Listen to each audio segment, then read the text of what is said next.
Hi, I'm Marty Levinson, and welcome to the Northtown News Magazine. Hi, I'm Marty Levinson. Welcome to the Northtown News Magazine. Hi, I'm Marty Levinson. Welcome to the Northtown News Magazine. Come on, baby, don't you wanna go? Come on, baby, don't you wanna go? Back to that lemon light city, sweet home Chicago. Hi, I'm Marty Levinson. Welcome to the Northtown News Magazine show with the greatest cameraman around, Sonny Hirsch, and your host, Avi Myers. Thank you, Marty. Avi Myers, Northtown Neighborhood News Magazine. Sonny Hirsch, entire technical crew. We're doing the other stuff we usually say in the beginning on the crawl. One thing, we'll just get into a little neighborhood business real quick, without involving our next guest, by the way. We don't want her in any way to be responsible for some of the things I say. But I was asked last week, basically at this point now that the city council is in office as of today, 101 days, if the article I wrote about the 50th Ward Alderman Silverstein, still holds up to be true, and the answer is unfortunately yes. And, let's hope for better things, but we're not off to a promising start. So let's see how things go. But you know what? Speaking of promising starts, and it is a pleasure to have, and back for the first time as an elected official, and congratulations, the president Thank you, Avi. The Cook County Board, Toni Preckwinkle. Thank you. How you doing? Thank you very much. Thank you for inviting me again. First of all, thank you. And, there's been some interesting stuff. And, it's funny because even though all the county stuff I want to talk about, I found it so interesting. I saw on Elman's schedule you were at Rainbow Beach for the 50th anniversary of that particular, demonstration. I asked, how old you were when you moved to Chicago. Well, I'm certain I'm older than you. But on top of that, I grew up in South Shore. Oh, did you? And I lived down the 7700 block of Essex, and it was about 7-block walk straight to Rainbow Beach. And, I remember those days very well, I was too old to be politically involved at that point in 1961. I'm not sure that demonstration really got results. That came a few years later, and not that many years later. As the nation started. Well, yourself, it was really after Kennedy that, and actually around that time, Martin Luther King's visit to Chicago was definitely landmark stuff. Right. And that made a big difference in a lot of ways. But at that time, I remember going to the beach, and it would be unusual to see a black face at the beach in the 60s. And what people don't realize too, a lot of people don't understand how the city worked. And I have been up, I know you're from Minnesota, Minneapolis. That's right, St. Paul. Oh, St. Paul, okay. I've been up there a couple times, and and that was in the early 70s. And I always thought people were a lot cooler there than they are here, especially about things like race and stuff. I mean, well, first of all, one of my big heroes, Gene McCarthy, and then you had sure enough. a number of other outstanding. I actually ran as a delegate for him in 1972, and I used to pick him up at the airport. But there were basically a lot of other good senators. In Chicago at that point in time, if you were the only person, if you were in a different neighborhood and you were not of that race and you didn't know the neighborhood, one of the things I used to see at bus stops, and people would do it to me, I would do it to people, and it worked. You tried to make a friend real quick. Because if you figured you were with somebody else, you'd at least have some protection. People would see you with that person.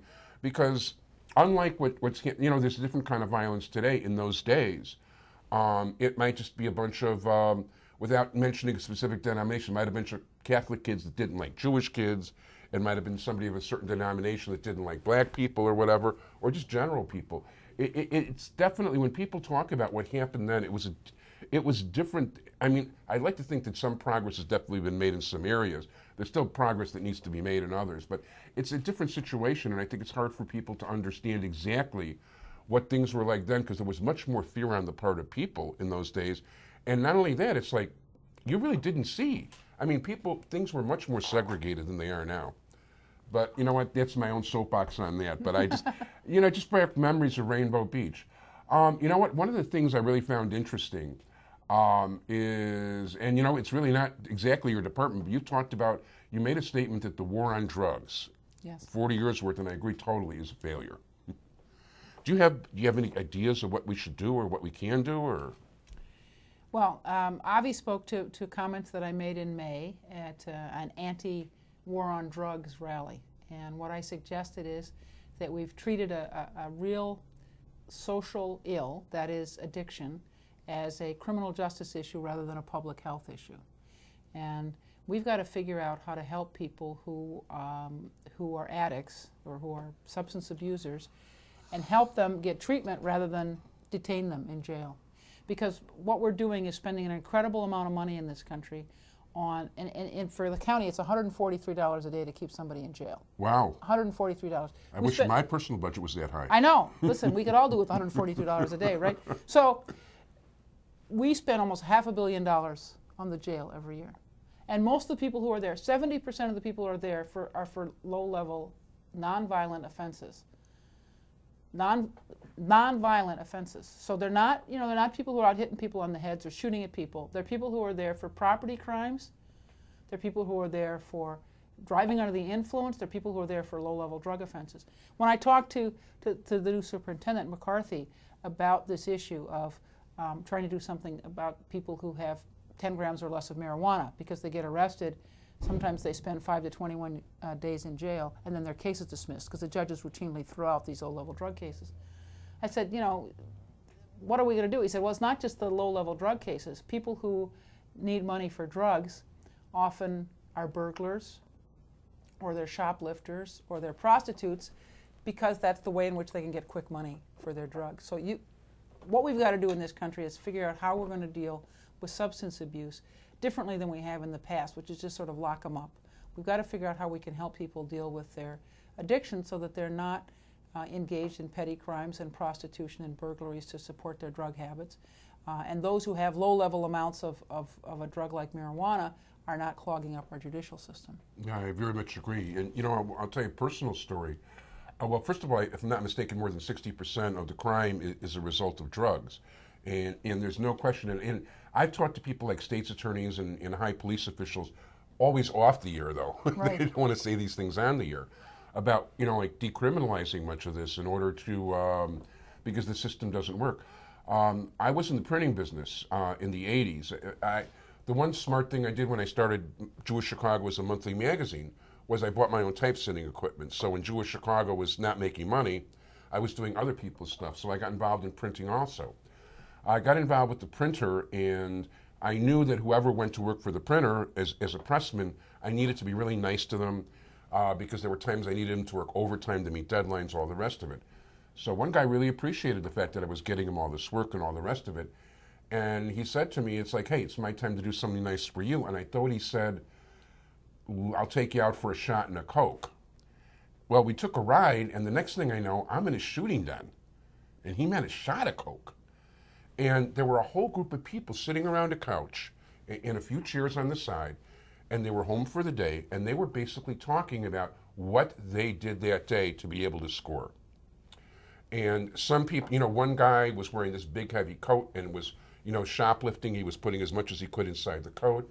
Another person was just, grabbing purses and running. There were a couple of prostitutes there. Another guy was just a plain burglar. He would break into people's houses. But all these people, it's sad enough that these people have a drug problem. Right. And on top of it, they've got to do all this stealing. And right. They're preying on the rest of us to support their drug habits. Yeah. So, part of the problem, because I also very much liked what Superintendent McCarthy had to say about, decriminalizing marijuana. Do you think anything's, it's almost a dangerous thing politically to really try to suggest too much because people are going to object. Every time there's a referendum, it gets beat by a little bit in most places. Well, what I usually say is we have to be smart about crime. What's happened to people who have looked to alternatives to detention and incarceration is they're accused of being soft on crime. But we have to be smart. We're spending an incredible amount of money, of our public resources, on keeping people in jail who are like the people you just talked about, who are trying to figure out how they're going to get money for their next score. So we have to figure out how we can help them deal with their substance abuse, because that's the only thing. Otherwise, there's just a revolving door in the jail because they still got the addiction problem. We've got to figure out how we're going to help people deal with substance abuse. So we need alternatives to detention and incarceration. We need drug treatment, people be sentenced to drug treatment. We've got to figure out how we're going to both spend our public money more wisely and help people who've got serious public health issues. Yeah, and not to mention, too, that in the meantime, all these gangs are getting very wealthy. Right. And you're concentrating money in the hands of people you'd rather not see be rich. Right. We tried this frankly, in the 1920s. Right. And we said that it was illegal to have alcohol, and what we did was fuel the development of criminal enterprises that were around delivering alcohol to people, right? Yeah, and people don't realize that this, most things like cocaine were actually legal at the turn of the century, and they were in Coca-Cola. Right. And they were things, you look at some of the old ads and things, marijuana was not illegal till the 30s, and I could bore you for the next 10 minutes about the history of that and how it became illegal for all the wrong reasons. From the liquor companies to McCormick, to FDR not liking McCormick, to trying to suppress black people, and also things like musicians and all the rest. It was done for all the wrong reasons. All the wrong reasons. And in theory, you know what? You could drop a seed in somebody's backyard, it would grow. They are weeds. Yeah. But you know what? That creates a problem. Well, there's no easy solution that I know. No, there's no easy solution, but what we've got to do is figure out how we're going to use our public resources more intelligently. And when we're faced with people who have addiction issues, we've got to figure out how to get them treatment and hopefully help them down a path that helps them to be productive citizens. Because otherwise, we're going to be continuing investing in their detention and incarceration for as long as they're addicts. Yeah. Very good. How are you finding the presidency of the Cook County Board? Most days I love my job. I think that's true of most people, right? Most days you like your job. Some days you wonder, why did I get up this morning? But anyway. Is it what you expected? Did you expect this sort of thing, or? Well, what I usually say is, I expected to have to make hard decisions and tough choices, and that's surely the position we've been in, hard decisions and tough choices.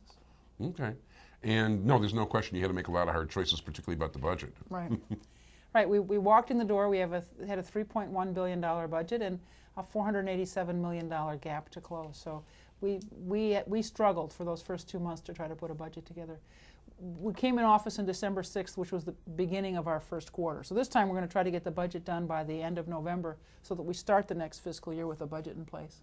No, that would be good. I missed your town hall meeting. I was actually really planning. I really wanted to stick with it minute by minute and, be able to ask you about it. But why don't you tell us how it went last night?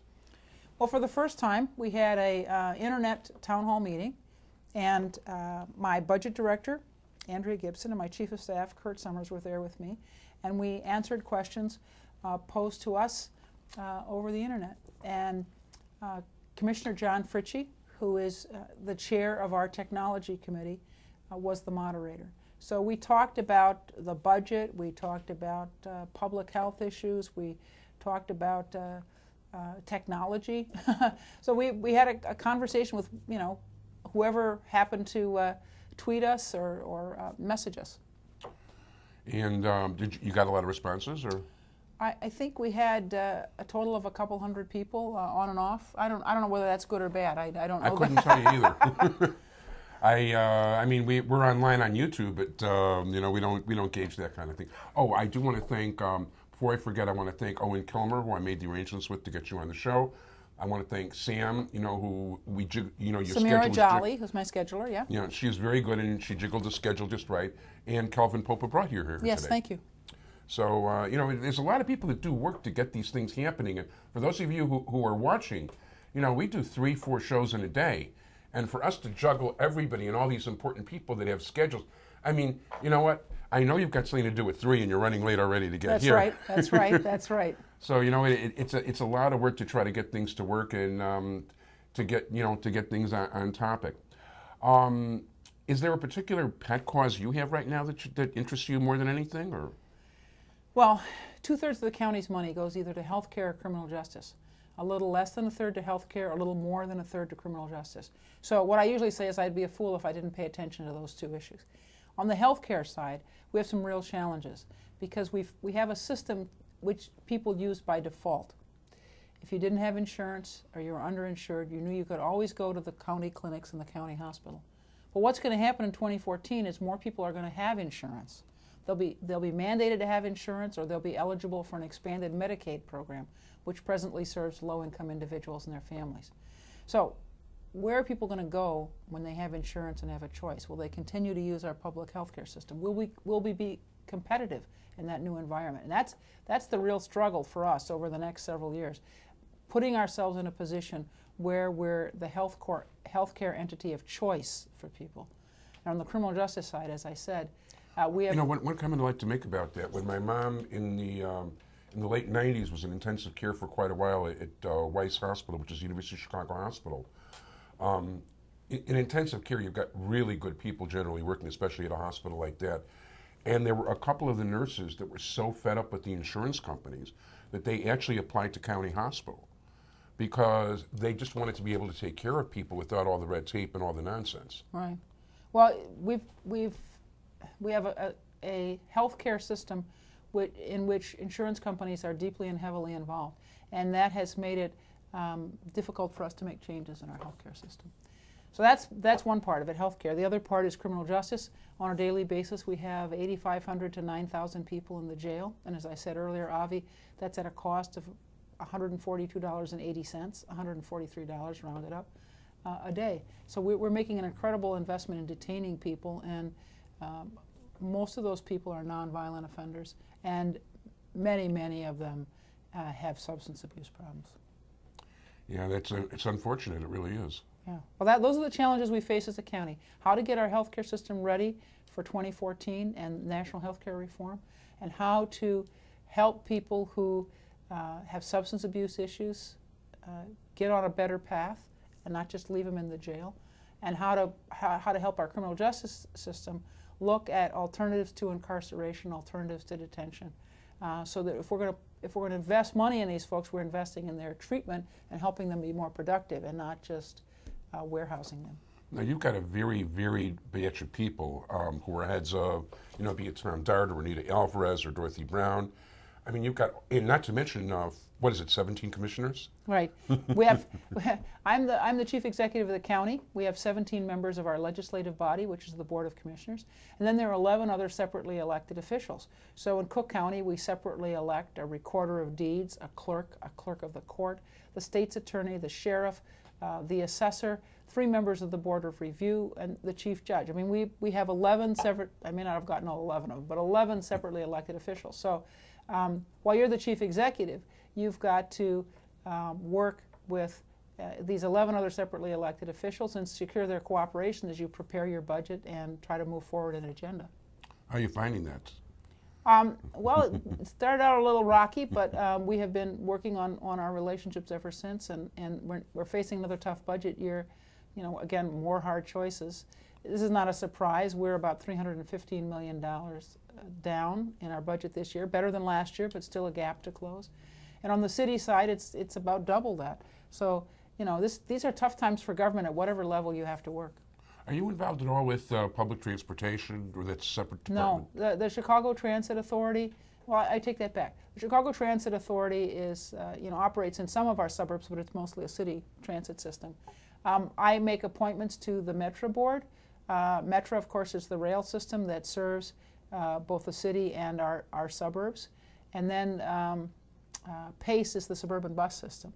But I have an appointment to make to the Metro Board, and the commissioners in Cook County make appointments to the Metro Board as well. So the county is involved in appointing people to the county rail system, public rail system. Yeah, I don't know that this necessarily applies to, I'm not even sure what it applies to, which is part of the problem.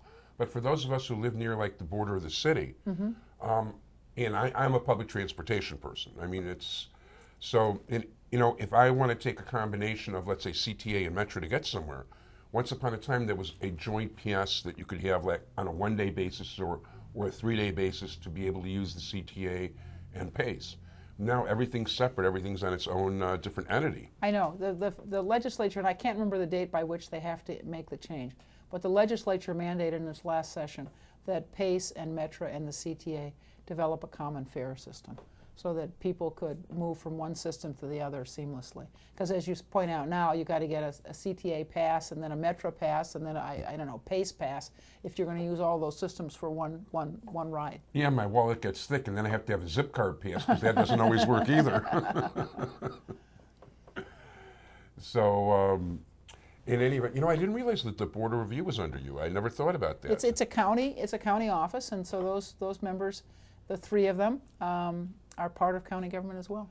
One of the things I've toyed with one of the ideas, because not counting the Board of Review, I've actually had every single elected official in the county. Well, not Judge Evans either. Okay. although I did serve on a jury once, but not that long ago. That was actually interesting. What happened? So I was called into 26th in California. So it's a criminal case. A criminal case, and this case was actually, it was a person who was shoplifting from Walgreens. Okay, and he stole about $12 worth of hair care products. And he was on multiple cameras. There were several witnesses. They showed the film of him trying to go from one place to another, trying to go out side doors and all the rest of it. When in court, he insisted on a jury trial.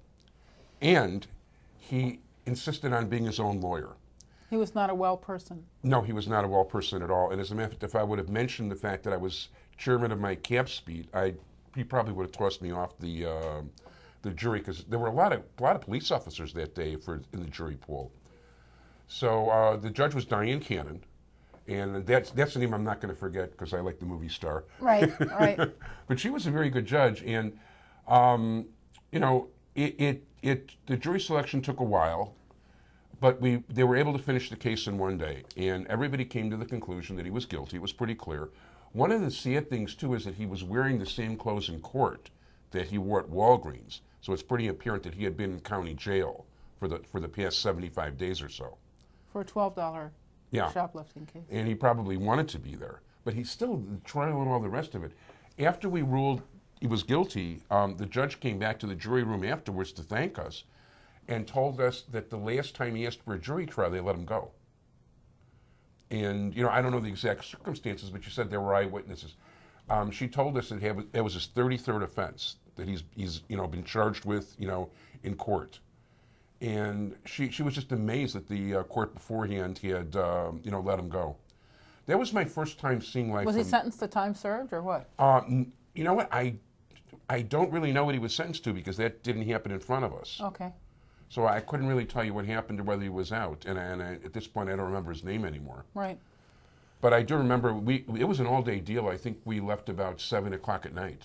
This sounds like somebody who's, you know, perhaps homeless and surely not very well balanced.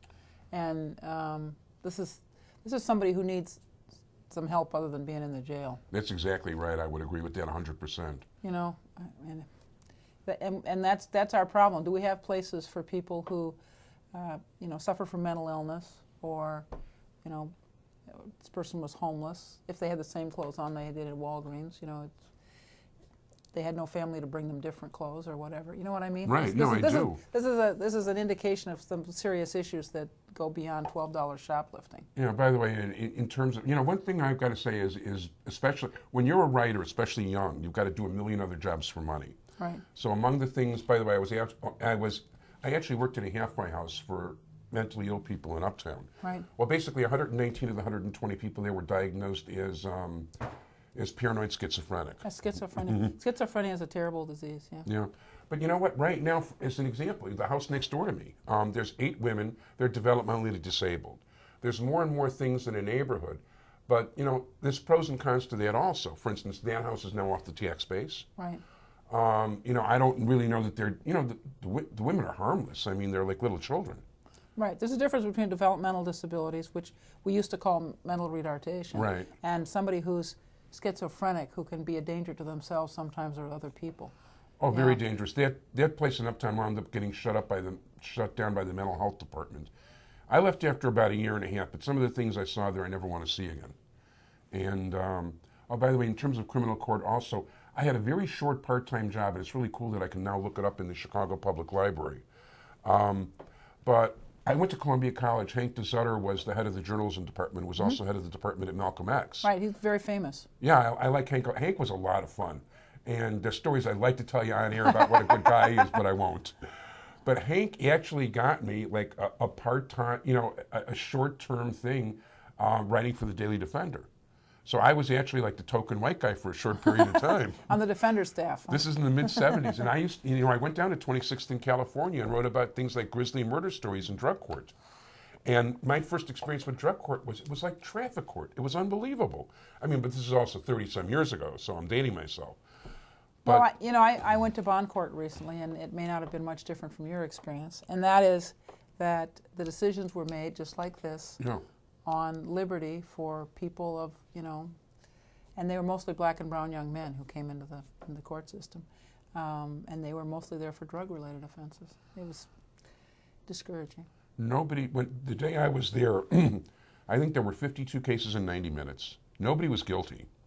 And I do think that Judge later on was involved in Greylord, by the way.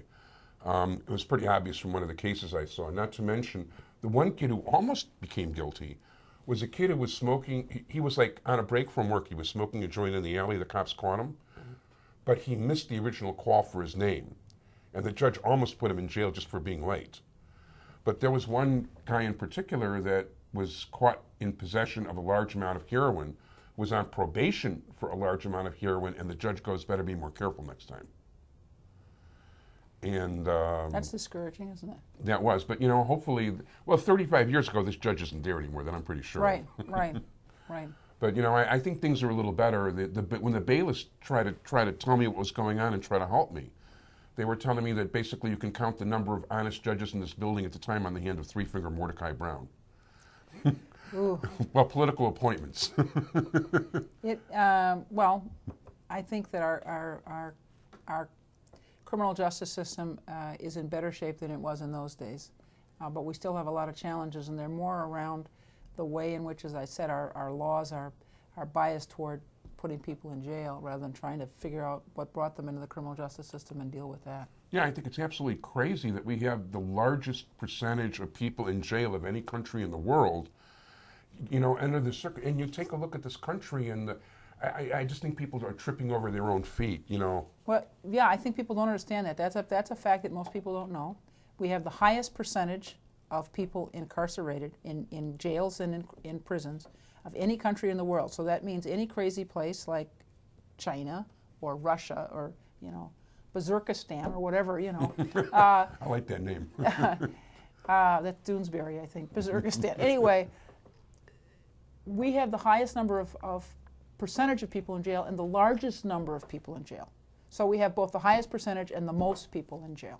So we have more people in jail than China that has 3 times our population. It's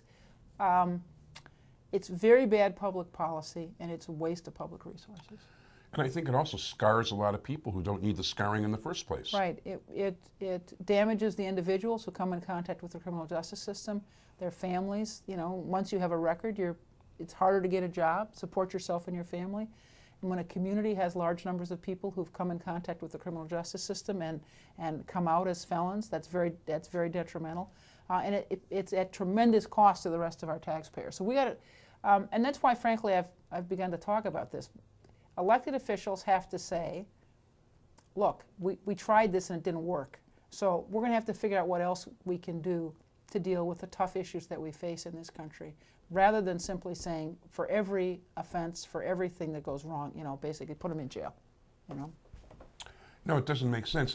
And then when somebody really commits a crime, the police can't seem to touch them. Well, what I usually say is we're wasting our resources on these kinds of things when we really need to focus on, the unsolved murder cases and, the people out there who are really doing physical harm to other people. We need to focus our resources on, crimes against people and not have, these low-level drug offenses and the other kinds of things that are clogging up our courts be the focus of our police and criminal justice attention. No, I agree, and we don't have enough time, but I'd also yell about scalping laws. Not that I've ever been affected, but I mean, if I own a ticket to a game and I paid a fortune for it, why shouldn't I be able to sell it, and why do the police need to be there? Another interesting, but that's a minor point. That completely takes away from your major point, so I'm sorry about that. That's right. In any event, at this point, I want to thank you very much, not President. Alderman either. But you know what, Avi, Yeah. I want to thank you because Sure. you were good enough to have me on your program when I was a candidate, and I'm always happy to be back and talk to you about where we are in the county. First of all, thank you. I appreciate it. I didn't even get to mention you were the Grand Marshal of the Indian Parade. That's right. That's right, last weekend. Not that long ago. And listen, I appreciate your coming here. And there's very few people I would feel comfortable trying to talk about the kind of topics I talked to you about. And I guess we'll find out when it gets on the air how much I put my shoe in my mouth, but we'll find out. Thanks, Avi. Thank you so much, and good luck. Thank you. I'll need it. Okay, and thanks, Sonny. Bye, everybody.